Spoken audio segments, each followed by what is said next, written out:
You are 9 years old, and you are burying your father in the frozen ground with your own hands because there is no one else left to do it. He did not die in a bed. Men in your world do not want to die in beds. He died on a beach 1,000 miles away, and they carried home his axe and one story, and the story is the only inheritance you get. This is a place where the winter can kill you, the sea can kill you, the neighbors can kill you, and the gods watch all of it for entertainment. There is only one door out of a short, cold, forgotten life, and it opens outward, across the water, toward other people's villages. So you make the same decision every man in your family has made for 200 years. You are going to take a boat and an axe, and you are going to go and get a life worth living, because no one is going to hand you one. Valhalla or nothing.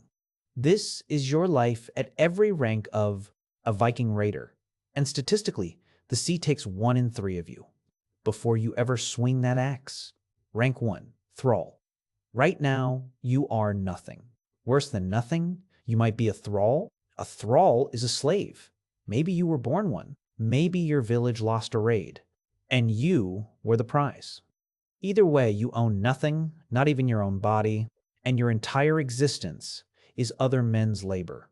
Hauling, digging, rowing, dying quietly, and getting replaced by spring. Here's the part that will drive everything you do for the rest of your life. In this world, your worth is not your soul. It's measurable.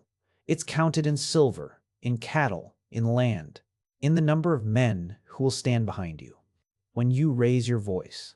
And a thrall has none of it. When you speak, no one is legally required to even hear you. But, and this is the crack of light, your world has one strange mercy, the rest of medieval Europe does not. It does not entirely care where you were born. It cares what you can take. A slave who fights his way onto a longship and comes home with silver can buy his own freedom. The axe doesn't check your birth certificate. That is the only reason you have a future at all. So you do the unthinkable. You beg a raider for a place at the oar. He laughs. Then he looks at your shoulders and he stops laughing. Rank 2, Bóndi. Say you earn your freedom, or you were born free. Now you're a Bóndi, a free farmer. And here is the life the sagas never brag about. The quiet one, the one you could actually keep. You get a strip of land, a roof, a wife, some goats, and the single most exciting event of your entire year, the Thing, the local assembly, where free men gather once a season to settle disputes, which in practice means grown men with axes, arguing for 3 days about a fence, and occasionally about whose goat that is. It is democracy, technically. It is also the most boring thing a violent man has ever sat through. You could have this: rye bread, a warm fire, gray hair, and a death at 70 that no one will ever tell a single story about. And that's the problem. That's the whole problem. Because you were raised on the one story. Your father left you. And in that story, he is young forever, dying with a blade in his hand, and a name that outlived him. A Bondi's name dies the winter after he does. So when the war chief walks through the village in spring, banging a spear on a shield, asking who is coming, you already know. You look at your goats. You look at the sea, and you understand the terrible math of your people. A long life is just a slow way of being forgotten. Rank 3, Raider. The longship is smaller than you imagined, and the sea is bigger than anything has any right to be. For the first 3 days, you are certain you're going to die, and not gloriously, just cold and sick and swallowed. No one tells you that most raiders first. Real enemy isn't a monk with a candlestick. It's the open water, in the dark, when the land is gone in every direction, and the man next to you starts praying to gods who are famously not listening. Then, on the 4th morning, you see it. A green coast, a church on a hill fat with silver, built by people who have never once imagined that men like you exist. They ring a bell. They think it's a warning. To you, it sounds like a dinner bell. What happens next is the stories make sound clean. And it is not clean. It's fast, and it's ugly. And afterward, your hands won't stop shaking. And you can't tell if it's fear or something worse. Something that liked it.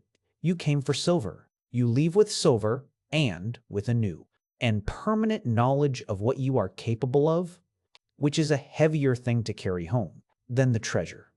That night, the older men divide the loot by the fire, and for the first time, a share is counted out for you. You are not a thrall. You are not just a farmer.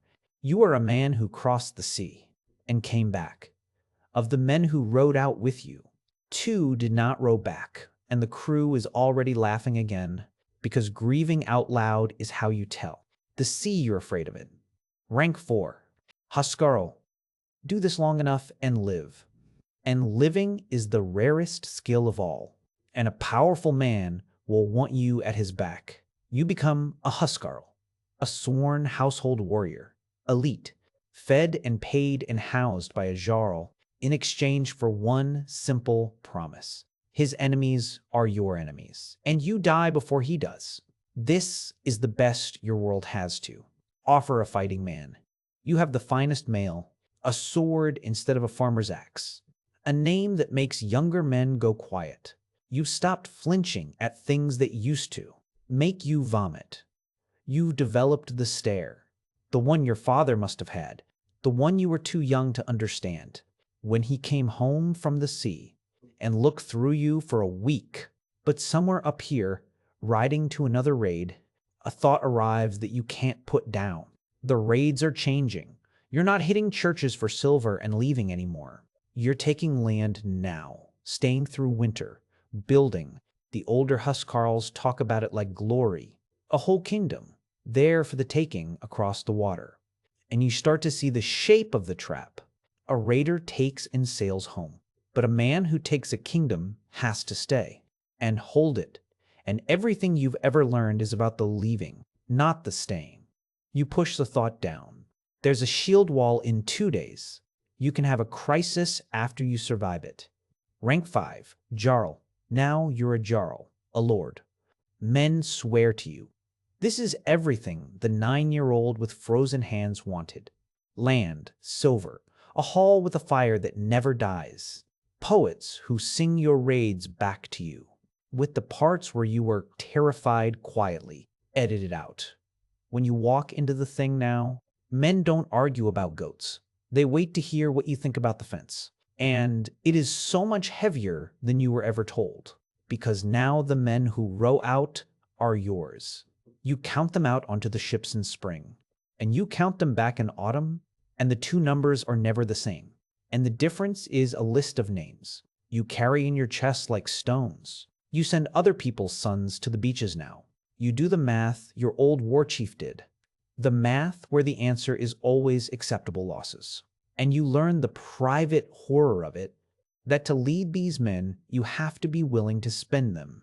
And to spend them, you have to love them a little less. Then they love you. There's a rank above you. 1. And every Jarl who ever reached for it learned the same thing. The men who unite all the little kingdoms into one great one are remembered as kings for exactly as long as it takes the next ambitious man to decide he'd make a better one. Rank 6, King, congratulations. You're a king. You united the Jarls. You have more silver than your entire village had names. You have reached the top of the only ladder your world offered, and you did it with an axe you begged for, as a slave. And the view from the top is this. Everyone is now trying to kill you. That's what the crown actually is. Not safety, a target worn on the head. Every man who swore to you is doing the same arithmetic you once did on your goats. And your father's story. Every son you sent to the beaches has a brother. The sea that made you is full of younger, hungrier men with the exact same dream, and no reason to let an old king keep the throne warm. So you do the only thing your entire life ever trained you to do. When the last challenge comes, and it always comes, you don't die in the bed you finally earned. You pick up the axe one more time. You wade back into the surf you feared since you were 9 years old. And some part of you, the oldest part, is almost relieved, because a king who dies in bed is a story that ends in a whisper, and you were promised a story that ends in a roar. You always knew how this ended. You knew it burying your father, Valhalla or nothing, and you were never, ever going to choose nothing. Here's the thing the sagas leave out. The true thing under all the axes and gold. Not one of these men was born wanting to burn a church. They were born into a frozen corner of the world that offered them exactly two futures: be forgotten or be feared. And when those are the only two doors, people will cross an ocean and do terrible things and call it glory, because glory is just the word you paint over "I refuse to be forgotten." That hunger isn't Viking. It's human. It's the same voice in you right now that's afraid your one short life will pass without ever having mattered. The Vikings didn't invent that fear. They just answered it with a longship. The sea gave you everything, and the sea was always, always going to keep you. It just let you borrow a name first.